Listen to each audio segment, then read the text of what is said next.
Assalamualaikum warahmatullahi wabarakatuh. Selamat pagi anak-anak kelas 8. Sekarang Ibu akan melanjutkan materi lanjutan dari yang kemarin. Minggu pertama kita sudah membahas mengenai tekanan zat padat. Yang pertemuan yang kedua kita sudah membahas mengenai tekanan zat cair. Tekanan zat cair terbagi menjadi beberapa bagian. Yang pertama A, tekanan hidrostatis sudah dibahas minggu kemarin. Yang sekarang minggu ketiga kita akan mempelajari B, yaitu hukum Archimedes. Hukum Archimedes menyatakan suatu benda yang dicelupkan sebagian atau seluruhnya ke dalam zat cair akan mengalami gaya ke atas yang besarnya sama dengan berat zat cair yang dipindahkan oleh benda tersebut. Hukum Archimedes biasa digunakan sebagai dasar pembuatan kapal laut atau kapal selam. Salah satu contohnya yang akan Ibu jelaskan yaitu kapal selam. Kapal selam itu bisa mengapung, melayang, dan tenggelam. Yang pertama, Ibu akan menjelaskan pada saat kapal selam mengapung. Pada saat kapal selam mengapung, maka berat kapal selamnya lebih kecil dari gaya ke atasnya. Selain itu, jika kapal selam mengapung di air, berarti massa jenis airnya lebih besar dari massa jenis kapal selamnya. Sementara gaya apung kapal selam tersebut lebih besar dari berat benda. Sekarang, jika kapal selamnya melayang, melayang itu tidak mengapung dan juga tidak tenggelam.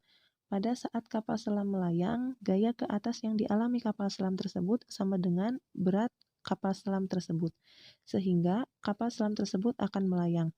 Selain itu, pada kapal selam yang melayang, massa jenis cairannya sama dengan massa jenis kapal selam tersebut, dan gaya apungnya sama dengan berat kapal selam tersebut. Sekarang, apabila kapal selamnya tenggelam, pada saat kapal selam tenggelam, berat kapal selamnya lebih besar dari gaya ke atasnya, sehingga kapal selam tersebut akan tenggelam. Selain itu, jika kapal selamnya tenggelam, maka massa jenis cairannya lebih kecil dari massa jenis kapal selamnya, dan gaya apung kapal selamnya lebih kecil dari berat kapal selamnya. Jadi, menurut hukum Archimedes, besar gaya ke atas adalah Fa sama dengan Pro C dikali G dikali V CP.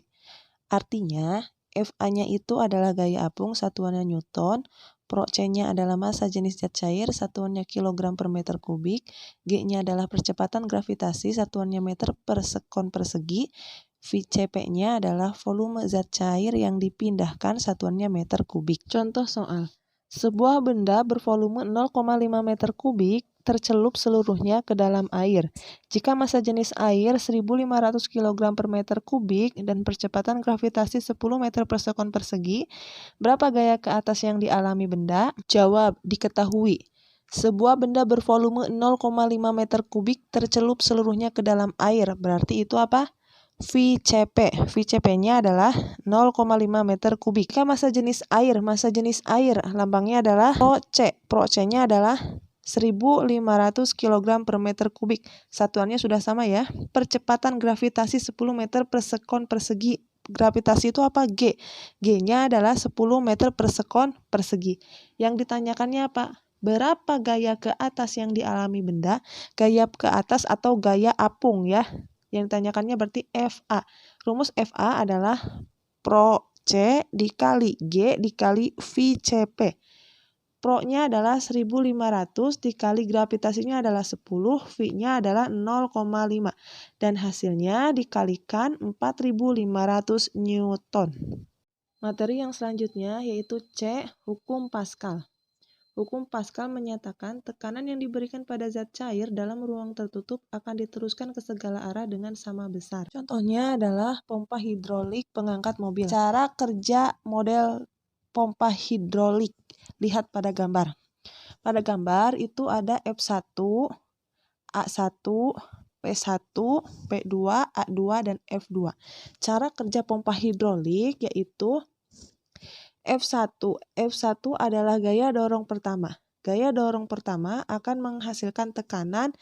Tekanan itu P akan menghasilkan tekanan yang akan menekan ke F2 atau gaya angkat. Jadi mobil yang disimpan di F2 itu akan terangkat karena adanya gaya dorong dari F1. Hingga secara matematis diperoleh persamaan pada dongkrak hidrolik sebagai berikut. F1 per A1 sama dengan F2 per A2 atau F2 sama dengan A2 per A1 dikali F1.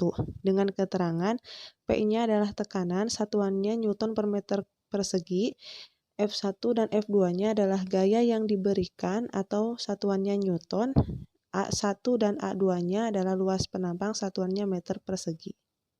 Contoh soal, luas penampang kecil misalnya 1 cm akan diberikan gaya yang kecil yaitu 10 Newton sehingga menghasilkan tekanan sebesar 10 Newton per cm persegi. Tekanan tersebut akan diteruskan menuju luas penampang besar misalnya 100 cm persegi. Dijawab, P1 10 Newton per cm persegi itu sama dengan P2 ya, 10 Newton per cm persegi. Kita diketahui diketahui luas penampang kecil A1-nya itu adalah 1 cm, gaya yang kecilnya adalah F1-nya adalah 10 Newton, sehingga menghasilkan tekanannya adalah 10, P-nya adalah 10 Newton per cm persegi, dan akan diteruskan menuju luas penampang A besar atau A2 adalah 100 cm persegi. Jawab, ditanyakannya adalah F2.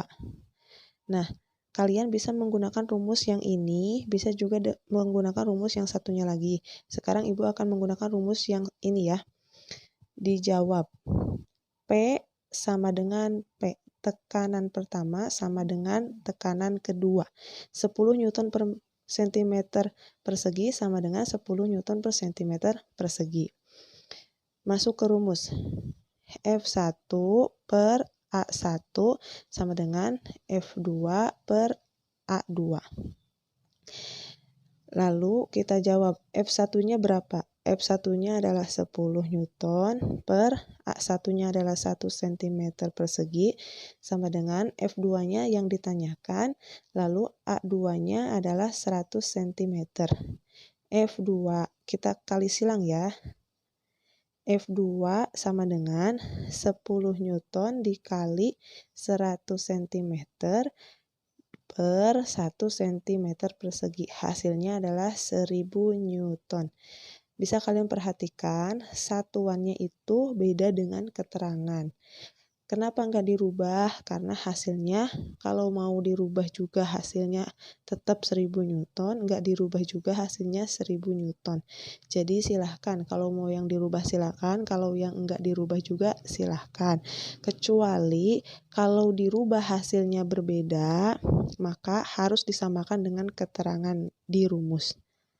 Mungkin itu saja yang dapat Ibu sampaikan untuk pertemuan hari ini. Wabillahi taufiq wal hidayah. Wassalamualaikum warahmatullahi wabarakatuh.